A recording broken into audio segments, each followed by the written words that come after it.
우리가 계속해서 이 야고보서의 말씀을 묵상하고 있지요. 오늘은 행함으로 온전해지는 믿음이라는 제목으로 같이 주의 말씀을 살펴보기 원합니다.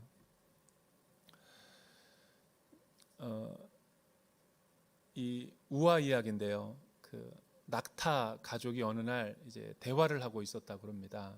근데 아기 낙타가 엄마 낙타에게 많은 질문을 할 때 또 엄마가 답변해 주는 그런 시간이 있었나 봐요. 이 아기 낙타가 엄마, 우리는 왜 다른 동물들과 달리 이렇게 눈썹이 길어요? 쌍꺼풀도 두껍고. 그러니 이제 엄마 낙타가 그렇게 대답했다고 합니다.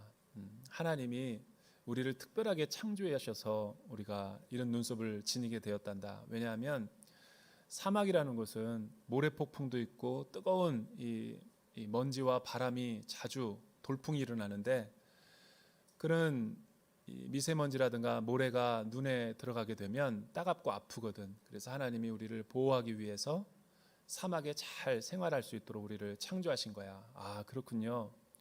그런데 엄마, 또 질문이 있는데 왜 우리 등에는 못생긴 혹이 2개가 이렇게 올라와 있나요? 그랬더니 엄마 낙타가 그렇게 대답했다고 합니다. 아, 그거는 우리가 사막을 여행할 때 사막에는 물이 없고 오아시스가 귀하거든. 그래서 한 달 동안 물을 먹지 않고도 이렇게 걸어갈 수 있도록 하나님이 신묘막측하게 우리를 지으신 거야. 아, 그렇군요.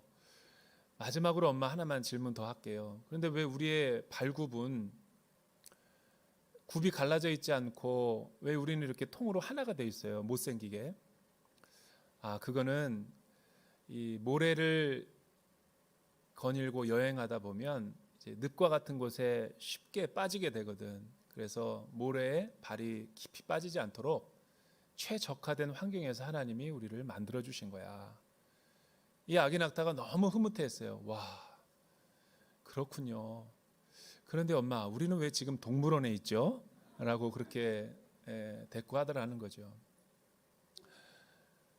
모든 최적의 이 스페셜한 기능과 또 여러 가지 우리의 몸에 장착된 그런 역할들이 다 구비되어 있다 할지라도 야성을 잃어버리고 동물원에 있으면 아무 의미가 없는 거죠. 근데 이 메시지는 오늘날 이 현대 세속주의를 살아가고 있는 우리 그리스도인들과 교회의 자화상이라고 할 수 있어요. 우리가 예수 믿는다고 하면서 또 우리가 신앙의 연륜이 오래되었다고 하면서 어느덧 박제화돼 버리고 화석화되어 버린 박물관에나 지금 이렇게 비치해 놓을 수 있는 그런 류의 신앙이 오늘날 우리의 자기 만족의 신앙이 돼버린 거죠. 입으로는 하나님을 예배하고 경배하고 찬양하고 머리로는 성경에 대한 지식을 많이 갖게 되고 기도의 시간은 늘어나면서, 그러나 우리의 삶의 행동이 하나도 수반되지 않는다면 우리는 동물원에 갇힌 그런 믿음의 사람이 돼버리고 말 거라는 거예요. 만약에 믿음이 있노라고 행함이 없는 사람을 오늘날 현대인의 삶으로 비유하자면, 특히 이제 청년부에 이런 오늘날 청년들이 많이 있을 텐데 결혼을 왜 못하는가? 우리는 다 결혼을 해봐서 어떤 과정과 프로세스를 거쳐서 이 어른이 되는지를 알죠. 옛날에는 어른이 되는 걸 상투를 트는 게 어른의 기준이었다면 오늘날에는 결혼을 하고 자식을 낳아보고 길러봐야지 사실은 어른이 된다는 것이 무엇인지를 정확하게 알아요. 그런 의미에서 우리 지금 요 앞에 PD를 보고 있는 우리 장유한 전도사님이 갑자기 생각나는데, 중국어 예배 아직 싱글입니다. 네, 아직 어른이 안 됐죠. 그래서 이 장가를 가라고 제가 계속 이제 박해를 하고 있습니다. 여러분, 왜 결혼을 못하는가에 대해서 제가 청년부 사역할 때 여러 번 특강도 한번 한 적이 있는데, 저는 나름대로 그렇게 제가 정리를 했어요. 결혼을 하기 위해서는 사실은 머리로 많은 정보와 내가 사랑하는 이에 대한 인포메이션을 많이 안다 그래서 결혼하는 게 아니에요. 그건 지적으로 내가 사랑하는 거지.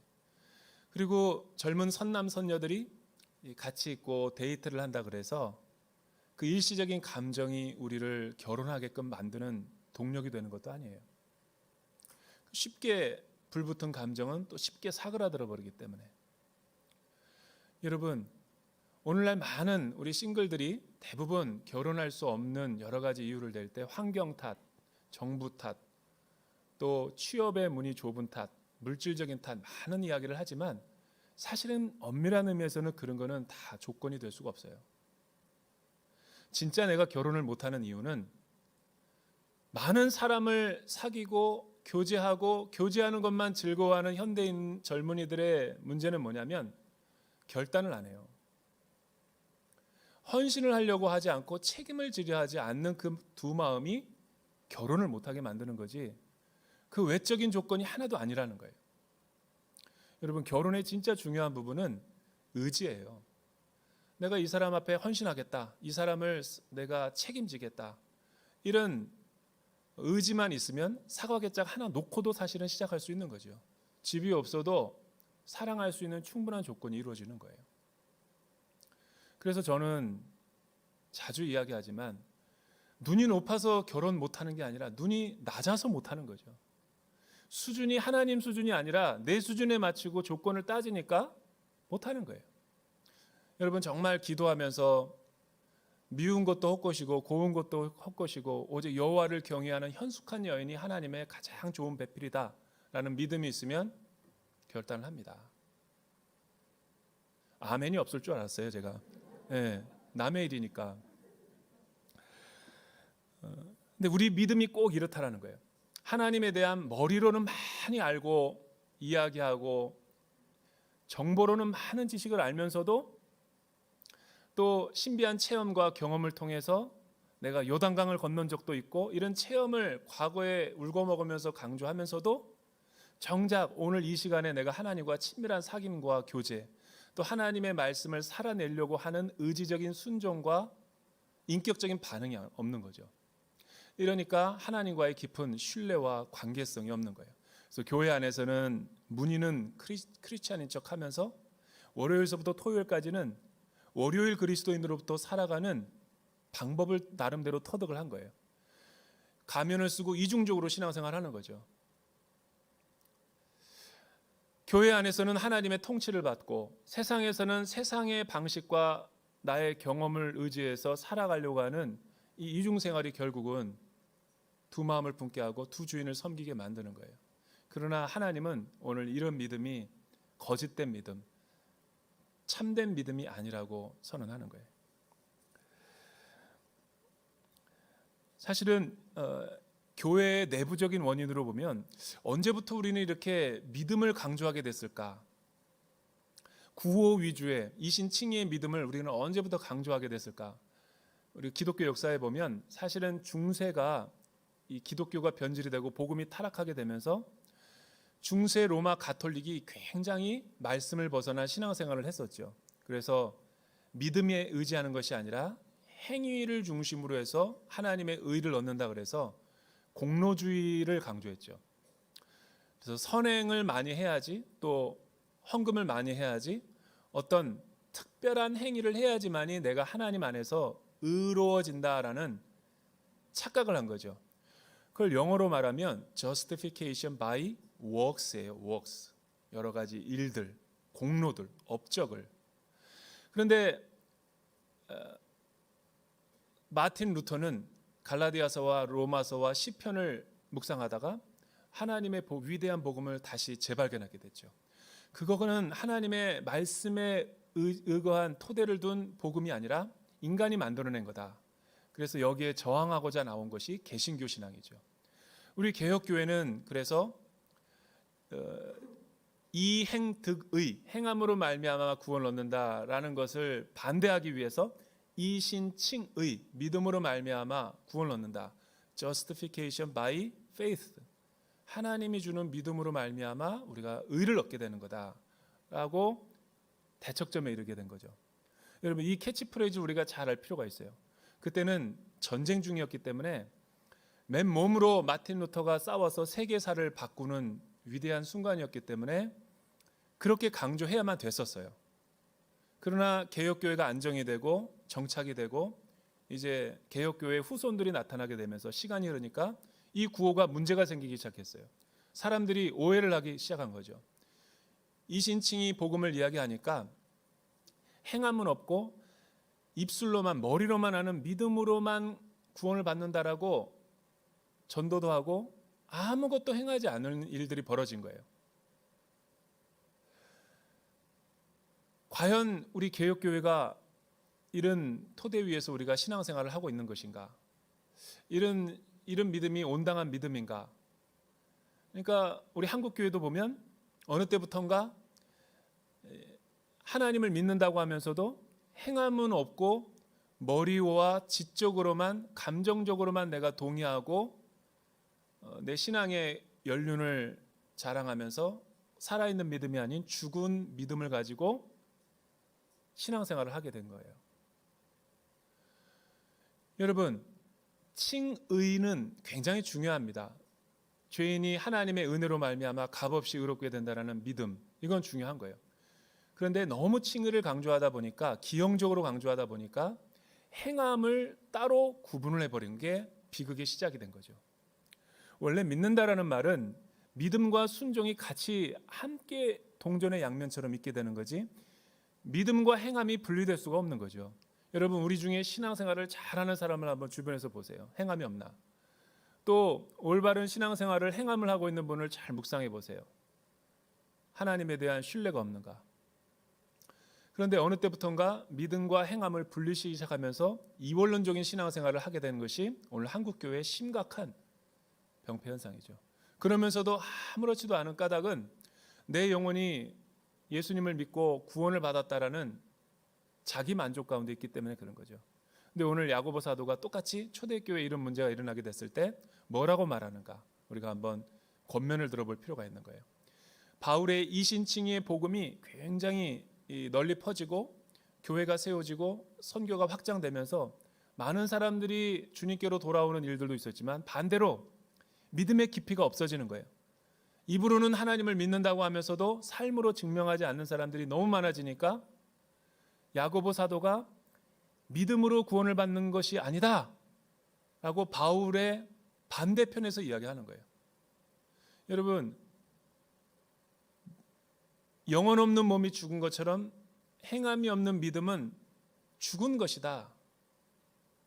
자칫 이 바울의 복음과 서로 모순되는 것처럼 보이지만 이거는 이율배반적인 게 아니라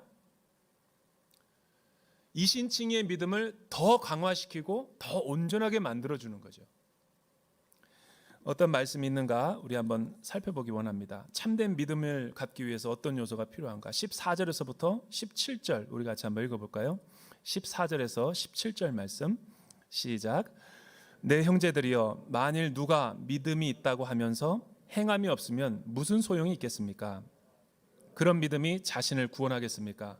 만일 형제나 자매가 헐벗고 매일 먹을 양식도 없는데 여러분 가운데 누가 그들에게 잘 가라, 따뜻하게 지내고 배불러 먹어라 고 말하며 육신에 필요한 것을 주지 않는다면 무슨 소용이 있겠습니까? 이와 같이 믿음도 행함이 없으면 그 자체가 죽은 것입니다. 야고보 시대는 믿음이 있다고 하면서 행함을 증명하지 않는 사람들이 굉장히 많아졌어요. 믿습니다, 믿습니다, 믿습니다라고만 했지 하나도 하나님을 온전하게 따르고 순종하지 않는 의지적인 결단이 없는 사람들이 비일비재했죠. 우리가 복음을 듣게 되면 정통 교리라는 것을 듣게 돼요. 그러나 반드시 온전한 진리를 듣게 되면 정통 실천을 하게 되어 있는 거예요. 이 두 개가 서로 모순이 아니라 하나인 거죠. 그러나 값싼 구원, 값싼 은혜, 복음을 곡해하고 이신칭의 복음을 잘못 이해해서 호도하는 사람들과 시대가 될수록 이 믿음과 행함이 이원화가 되는 거예요.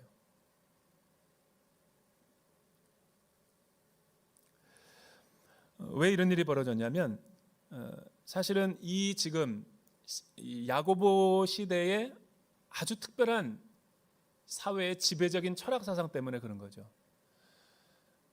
초대교회의 가장 위협적인 시대 정신이 무엇이었냐면 헬라 철학과 이원론적인 사상이었어요. 영지주의자들이 우리 모든 신약 성경에 보면 초대교회를 상당히 위협하고 거짓 교사들로 인해서 교회가 복음이 곡해되고 이 교회가 변질이 되는 일이 많이 일어났던 거죠. 오늘날도 마찬가지예요. 신천지와 이단과 구원파와 여러 가지 사이비 종파들에 의해서 우리의 순전한 믿음이 도전을 받고 있잖아요. 분별하지 않으면 우리도 유혹에 넘어갈 수 있는 거죠. 오늘날 이 대한민국 사회를, 전 세계를 지배하고 있는 사상이 있다면 물질 만능주의겠죠. 그리고 소비주의 시대의 풍조겠죠. 소비하지 않으면 나는 존재 가치도 없고 인생의 의미를 못 느끼는, 이 물질이면 모든 것이 가능하다라고 하는 이 지배가 저와 여러분들의 뼛속까지 다 들어가 있어요. 아무리 우리가 크리스찬이고 아무리 우리가 믿음이 좋다고 해도 이 세상에 우리가 거슬러 올라갈 수 없는 거예요. 초대교회가 그랬던 거예요. 헬라 철학과 이원론적인 사상의 위협은 뭐냐면 육체는 굉장히 물질을 악한 것으로 보는 거예요. 그리고 정신과 지적인 영역은 굉장히 고상하고 또 선한 것으로, 이상적인 것으로 보는 거죠. 그래서 철인 정치가 나온 게 바로 그런 거죠. 이 지적으로 뛰어난 사람이 권력을 가져야 된다. 이게 이데아 사상인 거예요. 여러분, 근데 이런 사람들의 위험이 뭐냐면 몸을 악한 것으로 보는 거예요. 과연 이게 기독교적이고 복음적인가, 창조 질서에 합당한 내용인가? 그렇지 않죠.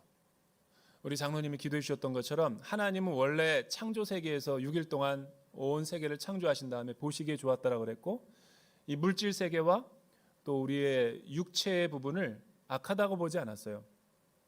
죄에 오염돼서 타락이 돼서 그게 악하게 된 거지, 하나님은 새 창조를 통해서 우리를 구원하시고 모든 만유를 회복시키신다고 약속하셨거든요. 이게 기독교의 신앙인데, 이런 잘못된 헬라와 이원론적인 신앙이 우리 교회 안에 들어오게 되면 야고보 시대와 같은 일들이 벌어지는 거예요. 왜? 성역 공부하고 기도하는 것은 굉장히, 교회 안에서 행동하는 것은 거룩한 일이고, 돈을 벌고 자녀들을 양육하고 자녀 낳고 세상 일을 보는 것은 뭐 악한 정도는 아니지만 거룩하지 못하게 보는 거죠. 그러니까 성속을 이원론적으로 구분하는 거예요. 그러다 보니 예수 믿는 사람들이 교회에 와서는 열정적으로 살지만 정의와 도덕과 윤리적으로 살아가는데 소홀히 할 수밖에 없죠. 우리 교회 일이라면 뭐든지 열심히 하면서 회사 일은 세상적인 방법으로 한다던가, 교회에서는 열심히 하면서 세상의 여러 가지 우리가 사회적으로 책임져야 될 청지기적인 사명을 소홀히 하는 거, 이게 바로 헬라 철학의 이원론적인 사상이죠. 우리 안에 그런 DNA가 있다라는 거예요. 그건 기독교의 복음이 아니에요. 여러분, 하나님 나라의 복음은 교회 안에서의 예배를 통해서, 임재를 통해서 하나님의 주되심을 믿고, 또 교회 밖에 나가서 월요일부터 토요일까지 우리가 일상생활에서 살아갈 때도 그리스도인의 정체성을 갖고 세상 속에서 소금과 빛의 역할을 잘 감당하는 거죠. 그 언행심사가 일치하는 거죠. 이런 온전함이 사실은 기독교의 상당한 이 폭발적인 부흥을 갖고 왔는데, 이 쇠퇴기가 될 쯤 보면은 이 머리로는 주님을 믿고 사랑하는데 행함으로는 그런 사랑의 헌신과 결단과 의지가, 정체성이 드러나지 않는 거예요. 이런 사람을 제가 지난주에 뱀파이어 크리스천이라고 했어요. 뱀파이어. 뱀파이어가 뭡니까? 흡혈귀 크리스천이죠. 세상에서는 세상의 방식으로 잘 살다가 죄를 짓고 주일날 오면은 교회 안에서 막 눈물 흘리며 회개하며 통회하며 가슴을 찢는 거예요. 그리고 주님의 피를 빨아먹는 거죠. 오, 주님, 나를 위해서 대속해 주시고 피 흘려 주심을 감사합니다. 축도가 끝나면 다시 옛날로 돌아가는 거예요. 그리고 또 주일날 오면 흡혈귀가 되는 거예요. 주님 피만 계속 빨아먹고 성화와 변화는 일어나지 않는 거예요. 왜 그런가? 복음을 이해하지 못하고 있는 거죠.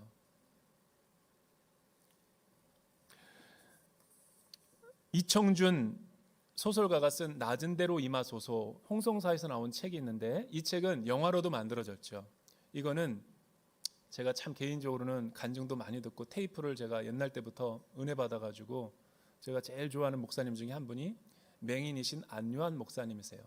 이분은 참 정말 들을 때마다 가슴이 뜨거워지고, 제가 곤고하고 이렇게 그 유학 생활에 그 어려웠을 때 누가 테이프를 줘서 들어서 진짜 많은 은혜를 받았어요.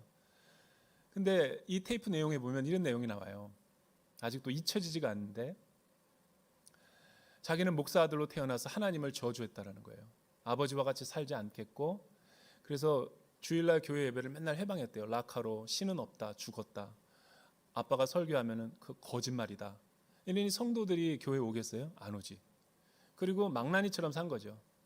세속적으로 좋은 대학에 들어가서 사업을 해서 돈을 크게 벌었어요. 머리가 좋으니까. 그리고 좋은 우리 배우자 만나서 자녀들도 낳고 행복하게 살고 있었어요. 근데 인생의 가장 정점에 이르렀을 때 갑자기 어느 날 두 눈이 블랙아웃이 돼버린 거예요. 이유도 없이, 원인도 없이 두 눈이, 시력이 완전히 사라져 버린 거예요. 아무것도 보이지 않았던 거예요. 하루 이틀은 사랑하는 가족과 아내가 자기 곁에 있었지만 6개월, 1년 지나고 재산을 다 탕진하니까 아내가 떠나고 자녀들이 떠나고 자기는 홀로 남은 거예요. 아무것도 할 수 있는 게 없는 거예요. 지팡이 가지고 가다가 죽어버리기 위해서 가다가 만난 곳이 서울역 노숙자 모임이에요. 여러분, 우리 옛날에 얼마나 맹인들 얼마나 천하게 대했어요. 이 버스 타려고 그러면 그냥 문도 안 열어주고 그냥 지나가 버리고, 택시 타려고 그러면 돌 던지고 소금 뿌리고, 그런 사회였다고요. 이분이 지팡이를 짚고 간 곳이 노숙자들 먹고 살기 위해서 갔는데, 밥을 주는 사람이 있고 또 복음을 들려주고 하나님 이야기를 하는 거예요. 거기서 이분의 마음이 완전히 낮아지고 부서지고 깨어져서 높아진 자아와 교만한 마음이 다 사라지고 살아계신 하나님을 인격적으로 체험한 거예요. 그래서 주님 앞에 기도하다가 하나님이 나를 부르시는 것을 생각하고 실로암 선교회를 만들고 이 맹인 이 사역을 하게 된 거죠. 그런데 여러분, 신학교를 들어가기 위해서 우리나라의 수많은 신학교에 들어가서 문을 두들겼지만 아무도 자기를 목회자로 받아주는 데가 없더래요. 이분은 이 장로교 이 보수 신앙을 갖고 계신 분인데, 신학교는 독특하게 우리나라의 한국 신학교라고 가장 리버럴하고 자유주의고 진보적인 데에 나왔어요. 이력서가 하도 이상해요. 왜 그런가 봤더니 이런 내용이 나오는 거예요. 모든 신학교에 가서 자기를 붙여만 달라고, 목사가 될 테니까 아무도 안 받아들여요. 믿지도 않고. 그런데 그 한국신학교 총장이 자기를 응접실로 대하더니 정말 하나님은 살아계시군요. 기도해 주면서 학교가 입학 허가를 해준 거예요. 그때 안유한 목사님 했던 유명한 말이 있어요. 사랑은 형용사가 아니고 명사가 아니고 미사여구가 아니라는 거예요. 기독교의 사랑은. 그때 기독교의 사랑이 뭔지를 깨달았대요. 기독교의 사랑은 동사인 거예요. 동사. 실천하지 않고 맨날 우리 구호로만 하나님 믿습니다, 사랑합니다라는 게 무슨 의미가 있냐라는 거예요. 그리고 아주 예쁜 신실한 사모님을 만났어요. 이분이 또 유머도 많아가지고 사모님을 만났을 때 다 집안에서는 반대했는데 이 프로포즈 하나로 사모님이 허락을 했대요. 여보, 나는 당신과 결혼하면 평생 다른 여자는 보지 않을 거야. 여자가 박장대소하고 그 프로포즈를 받아줬대요. 맹인이니까 볼 수 없지요. 두 번째는 18절에서부터 22절 말씀이죠. 참된 믿음은 어떻게 증명이 되는가? 참된 믿음은 반드시 하나님의 테스트를 거치게 돼 있다라는 거죠. 여러분, 18절에서 22절 말씀 우리 같이 한번 읽어볼까요? 18절에서 22절 시작. 혹 어떤 사람이 이렇게 말할 것입니다. 당신은 믿음이 있고 나는 행함이 있습니다. 당신의 행함 없는 믿음을 내게 보여주십시오. 그러면 나도 당신에게 나의 행함으로 믿음을 보여드리겠습니다. 당신은 하나님이 한 분이신 사실을 믿습니까? 잘하십니다. 귀신들도 믿고 두려워 떱니다. 아, 허망한 사람이여, 당신은 행함이 없는 믿음이 헛되다는 것을 압니까? 우리 조상 아브라함이 자기 아들 이삭을 제단에 바칠 때 행함으로 의롭다고 인정받지 않았습니까? 당신이 알다시피 믿음이 그의 행함과 함께 일하고 행함으로 믿음이 온전하게 된 것입니다. 믿음이 있는 사람은 반드시 액션이 나오게 돼 있어요. 믿음이 있다라고 하면서 액션 플랜이 안 나오는 사람은 그거는 믿는 게 아니에요. 지적인 동의지. 그러니까 우리 개신교가 착각하고 있는 게 뭐냐면 마틴 루터가 이신칭의를 주창했을 때는 여러분 justification by 이 works가 아니죠. justification by action이죠. 공로와 노력은 다른 거예요. 주님의 보혈을 힘입어 내가 구원을 받고 죄사함의 은혜를 받은 사람이 어떻게 죄사함의 은혜를 받고 가만히 있을 수가 있어요? 그는 가짜 믿음인 거지. 둘 중에 하나인 거예요. 회심을 안 했거나 피상적인 믿음을 믿었다고 착각하거나 진짜 회심을 경험하고 중생을 경험하고 주님을 만난 경험이 있는 사람은 그 자리에 머물 수가 없는 거예요. 왜? 나를 구원해 주신 하나님이 너무 감사하고 기뻐서 내 몸을 주 앞에 헌신해서 드리는 거죠. 그래서 여러분 헬라 철학과 이원론 사상은 계속해서 우리에게 뭐를 주장하냐면 그냥 믿기만 해라. 구원받았으니까 움직이지 않아도 너는 구원을 받았다. 그런데 여러분 히브리적인 사상은 온 우주 만물을 창조하시고 우리 몸을 선하게 창조하신 하나님을 신뢰하고 구원을 받으면 우리 몸을 사용해서 하나님 앞에 헌신하라는 거예요. 그러니까 지적인 면과 감정적인 면으로 헌신하라는 게 아니라 몸을 반드시 사용해야지 거기에 진정한 믿음이 따르는 거죠. 이게 그리스도 안의 사랑과 구원의 역사였던 거예요. 이스라엘 백성들도 여러분 신명기 6장 5절에 보면 쉐마 이스라엘, 들으라 이스라엘, 어떻게 자녀들을 가르치고 신앙 전수를 했냐면 성경에서 들으라는 말이 나오면 히브리 말로 쉐마인데 그거는 리스닝을 말하는 게 아니에요. 히어링을 말하는 게 아니라고요. 성경에서 들으라는 쉐마는 듣고 순종하는 것까지를 말하는 거예요. 그러니까 자녀들을 가르치라고 할 때 그렇게 가르치라는 거죠. 예수님이 이 말을 받아서 산상수훈과 여러 가지 복음서에서 비유를 말씀하시면서 들을 귀 있는 자는 들을진저라고 해서 그 들으라는 말이 쉐마를 말하는 거예요. 근데 우리는 어느 때부터인가 듣기만 하는 거예요. 듣는 것과 행하는 것을 이원화시키기 시작한 거죠. 왜? 복음이 아니죠. 헬라 사상의 영향을 받은 거예요. 진짜 복음을 듣고 믿음으로 구원받은 사람은 돈을 벌고 싶다.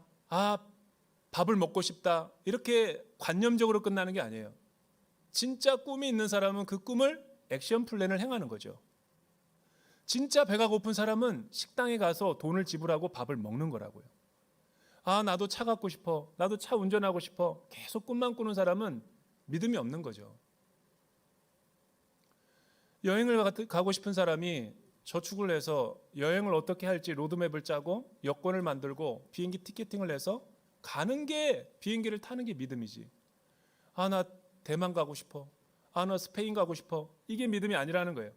그거는 상상 임신이에요. 상상 임신.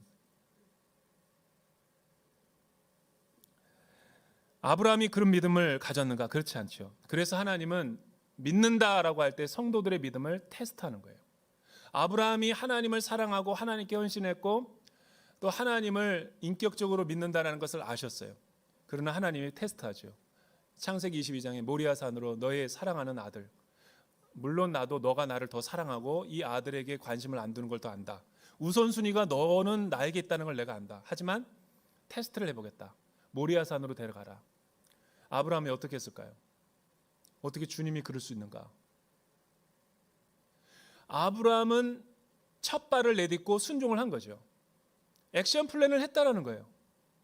그래서 하나님이 그의 믿음을 테스트해 보고 그가 온전한 믿음을 가졌다라는 것을 안 거예요. 그러나 반대로 이런 액션 플랜을 하지 않고 머리로만 상상으로 하나님에게 지적인 동의를 하는 사람들은 사단의 믿음과 똑같다는 거예요. 사탄이 어떤 믿음을 갖고 있어요?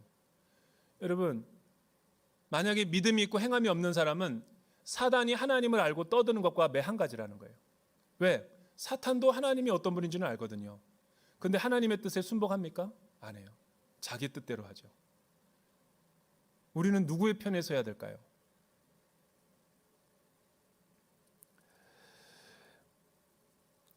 마지막 세 번째는 23절에서부터 26절이죠. 참된 믿음은 반드시 행함으로 나타난다라는 거죠. 증명된다. 우리 한번 23절과 26절 말씀 같이 읽어볼까요? 시작. 그래서 아브라함이 하나님을 믿으니 이것을 그에게 의로 여겨졌다라고 한 성경이 이루어졌고 그는 하나님의 친구라고 불렀습니다. 여러분이 보다시피 사람이 행함으로 의롭다고 인정받는 것이지 믿음으로만은 아닙니다. 이와 같이 창녀 라합도 첩자들을 숨겨주고 다른 길로 가게 했을 때 행함으로 의롭다라고 인정받지 않았습니까? 마치 영혼 없는 몸이 죽은 것 같이 행함이 없는 믿음도 죽은 것입니다. 지금 야고보 사도는 성도들의 거짓된 믿음을 분별하기 위해서 두 가지 구약의 예를 들고 있죠. 남자이면서 유대인이었던 아브라함, 이방인이었으면서 여자인 라합을 지금 예를 들고 있어요. 여러분, 라합은 여호수아 2장에 더 구체적으로 이 배경 설명이 나와요.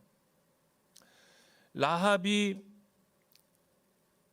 정탐꾼들이 이스라엘로부터 왔을 때 여리고성을 무너뜨리기 위해서 여리고의 왕이 그 첩자들이 왔다는 것을 알고 밤에 수색을 해서 잡으려고 하죠. 그리고 분명 기생 라합의 집에 들어간 것을 보았어요. 그런데 분명 이 라합에게 이 두 첩자들이 뭐라고 얘기하냐면 자신의 목숨들을 살려달라고 해서 이 3대 숲으로 위에 지붕 위로 올려보내서 그곳에 머물게 하고 감추죠. 분명히 이곳으로 들어간 걸 아는데 그 여리고의 군대가 와서 이 첩자들을 잡을 때 자기의 거짓말이 탄로나면 자기의 목숨을 잃어버리죠. 이건 위기 상황인 거예요. 인생에서. 인생의 위기 상황이 왔음에도 불구하고 라합은 무슨 신념이 있었냐면 이 여리고성의 군대보다 세상의 권력보다 하나님이 더 크고 두려운 분이라는 신뢰가 있었어요. 여기는 지금 행동만 나타났지만 여리고 2장에 보면 이런 내용이 있죠. 정탐꾼들이 왔을 때 유대인들이 급하게 이렇게 부탁을 하죠. 자신의 목숨들을 살려달라고 했을 때 기생 라합은 창녀의 신분이었음에도 불구하고 이방인 여인이었음에도 불구하고 그들에게 당신이 이스라엘로부터 온 사람들 아니냐? 맞다. 내가 보니 홍해를 마르게 하시고 마른 땅을 건너게 하신 그리고 시온과 옥의 왕을 멸절시킨 두렵고 떤 상천사지의 여호와 하나님 같은 분이 없다라는 것을 내가 들었노라. 뭐라 그래요? 들었다고 그러죠. 그냥 행동이 나온 게 아니라 믿음은 들음에서 나며 들음은 그리스도의 말씀으로 말미암다 같이 라합이 이렇게 행동했던 것은 이행득의를 말하는 것이 아니에요. 이렇게 행동할 수 있었던 것은 그 소문을 듣고 하나님을 의뢰를 얻은 믿음이 있었던 거예요. 믿음대로 자신의 목숨이 위태로워도 하나님 한 분을 신뢰하고 위탁하면서 그 순종의 길을 걸어갔던 거죠. 무모한 행동을 한 게 아니라는 거예요. 아브라함도 마찬가지죠. 믿음이 있고 행함이 분리되어 있는 게 아니죠. 행함이 있으면 믿음이 있고 믿음이 있으면 행함이 있는 게 신실한 그리스도인의 모습이라는 거예요. 오늘 이 말씀이 저와 여러분들에게 주는 도전이 뭐예요? 이 말씀을 우리 삶 가운데 어떻게 개인적으로 적용할 수 있어요? 저는 우리 온누리교회가 매일 새벽마다 또 순모임마다 이제 생명의 삶을 갖고 매일 우리가 큐티 하잖아요. 근데 자칫 이 큐티 하는 우리 성도들의 삶을 보면 이원론적인 신앙에 빠질 수 있는 함정이 상당히 있어요. 큐티를 사는 것도 믿음이지만 큐티를 묵상하면서 매일매일 하나님과 친밀한 사귐과 교제와 인격적인 관계를 갖는 게 더 중요한 거예요. 그런데 대부분 많은 성도들이 그냥 그날 주어지는 본문을 눈으로 훑고 다 자기는 큐티했고 자기는 경건생활했다 덮어버리죠. 그러니까 내 믿음이 왜 화석화되고 박물관에 가 있는가를 자세히 살펴보면 거기는 원인이 있어요. 눈으로 보는 것을 큐티라고 생각하는 거죠. 머리로 이해하고 내가 한번 읽었다라는 것을 내가 큐티를 다 했다라고 착각하는 거예요. 그러나 묵상은 적용으로 이어져야 되고 삶의 실천으로 있을 때 큐티가 완성이 되는 거죠. 오늘 강단에서 이 목사님이 또 큐티 본문에서 사랑에 대해서 이야기를 했어요. 사랑에 대해서 이야기했으면 사랑하라 했을 때 오늘 목사님 너무 은혜롭고 나에게 꼭 필요한 말씀이다 라고 생각하는 사람들이 있는 게 아니라 야, 이 말씀은 정말 김 집사가 들어야 되는데 야, 이 말씀을 정말 우리 아내가 빼먹다니 아주 지난밤에 얼마나 나를 바가지를 긁든지 얼마나 나를 그냥 정말 힘들게 하든지 이 말을 들어야지 남편을 좀 이렇게 존경할 텐데 이렇게 하는 큐티가 잘못됐다라는 거죠. 여러분, 큐티는 퍼스널해야 돼요. 개인적인 거. 자기에게 말씀하시는 하나님으로 들어야지 그게 진정한 큐티예요.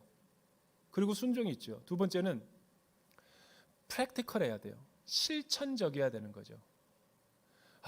오늘 정말 말씀 좋다. 오늘 주일 예배 너무 좋았어. 이렇게 끝나면 유산이에요. 유산. 임신을 했긴 했는데 열매를 못 맺는 거죠. 오늘 말씀을 듣고 직장 생활에서 내가 최근 어떤 프로젝트 때문에 직장 동료와 좀 알력이 있고 갈등이 있고 다툼이 있었어요. 근데 오늘 예배를 드리고 나니까 하나님이 나에게 품으라, 용서하라, 화해하라, 그리고 너가 먼저 찾아가라 이렇게 말씀을 주는 거예요. 그래서 이 말씀을 내 삶으로 녹여가지고 월요일 날 내일 출근할 때 30분 좀 일찍 나가서 내가 좀 옆에 있는 이 아메리카노를 조금 한 잔 사서 그 친구가 오면 김 과장한테 내가 먼저 화해를 청해야 되겠다. 비록 내가 잘못한 것이 없어도. 이게 하나님을 믿고 의지하고 사랑을 실천하는 사람들의 모습이죠. 세 번째는 주님이 나를 사랑하라고 하셨으니까 어제 좀 이 가정 안에 큰 어려움이 있었지만 최근 우리 자녀와도 이렇게 소원하고 내가 함께 있어주도 못하고 가사일을 돕지도 못하는데 딱 가서 가능한 실천을 해야 되는데 이렇게 큰 소리치는 스케일이 너무 크게 이 큐티하는 분들이 많죠. 난 이 세상에 죽어가는 모든 것을 사랑할 거야. 윤동주의 서시처럼. 그거는 사랑이 애매모호한 거예요. 내가 오늘 이제 가정의 청소는 내가 다 할 거야. 분리수거와 내가 음식물 잔반 이런 거 처리하는 거 내가 매일 내가 다 할게. 이제 오늘 내가 너희들과 에브리데이 내가 너희랑 논다. 그리고 매일 내가 외식할 거야. 그러니까 안 믿어요, 사람들이. 이거는 수영학원에 다니고 나서 이렇게 말하는 것과 똑같아요. 내가 산타바바라 비치 가운데 태평양을 건너서 헤엄칠 거야. 대한 해협을 나는 할 수 있어. 무모한 행동이라는 거예요. 할 수 있을지는 모르지만 되는 것도 아무도 기대 안 해요. 지금 내가 당장 적용할 수 있는 것부터, 예를 들면 한 달에 내가 정말 여보 손 하나도 까딱하지 않고 내가 가사일과 청소까지 다 할게. 세탁기까지. 이래도 고마워할 거예요. 한 달에 한 번이라도 정말 자녀가 원하는 맛있는 거를 먹고 이야기를 경청하는 거. 그래도 가정이 달라질 거예요. 이게 삶으로 살아내는 거지. 몸만 왔다가 가는 게 믿음이 아니라는 거예요. 세상 속의 소금과 빛은 대가 지불을 해야 되는 거예요. 여러분, 하나님을 사랑하고 여러분 믿음으로 순종하고 이 믿음의 번지 점프를 할 수 있는 여러분들 되기를 주님의 이름으로 축복합니다. 기도하겠습니다. 사랑하는 주님, 감사합니다. 우리는 너무나 귀로만 듣고 머리로만 듣고 주관적인 믿음을 참된 믿음이라고 오해하며 살았습니다. 오늘 야고보 시대의 말씀처럼 참된 믿음은 행함에서 비롯되고 영혼이 없는 믿음, 몸이 죽은 것처럼 행함이 없는 믿음이 죽은 거라고 했습니다. 주님, 우리에게 살아있는 믿음을 허락하여 주시옵소서. 결정적인 순간에 믿음으로 행동할 수 있는 하나님의 사람들이 되게 하여 주시옵소서. 예수님의 이름으로 기도드립니다.